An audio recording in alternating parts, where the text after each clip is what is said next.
ए कुठं चालली ग? कुणाला म्हणताय मला? हा तुला नाही म्हणत ग, तलाव घालणाऱ्या बायांना म्हणती. जणू काय सिनेमातल्या हिरोईनी असल्यासारख्या नटत्या त्या थटत्या त्या आणि जात्या त्या फिरायला. मग माझ्या सुनाला नाही बाय इतकं जमत. माझा लोक 50,000 रुपये कमवतो, पण माझ्या सुनाला एवढा वेळ नाही भेटत.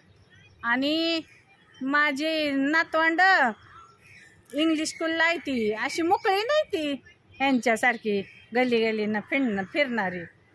आणि माझा लोक काय म्हणलाय माहिती आहे का, आता येईल ह्या सणाला 4 तोळ्याच्या तुला बांगड्या करतो आणि 5 तोळ्याचा घंटण करणार आहे, घंटण. असं नाही बाया.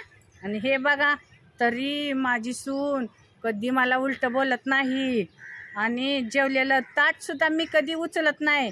मी असं जेवते आणि असं ढकलून देते. आणि ह्या बघा, जणू काय सिनेमातल्या हिरोईनी असल्यासारख्या काय नटते त्या, काय थटते त्या, काय गावात नसत्या. ह्या गलीत ना त्या गलीत, त्या गलीत ना ह्या गलीत, सारख्या हाय त्याच कुठं कुठं कुठं कुठं दिसलेल्या. मला तर नाही बाई हे पटत. आणि माझा जावाय 1.5 लाख कमवतो, 1.5 लाख महिन्याला. आता 25 लाखाची गाडी घेतली त्यानं, 4 व्हीलर त्यांनी. आणि आता आम्ही ना जाणार आहे बाहेर तिकडं वैष्णवी देवीला ह्याला फिरायला. आणि हे बघा यांचं कौतुक तरी.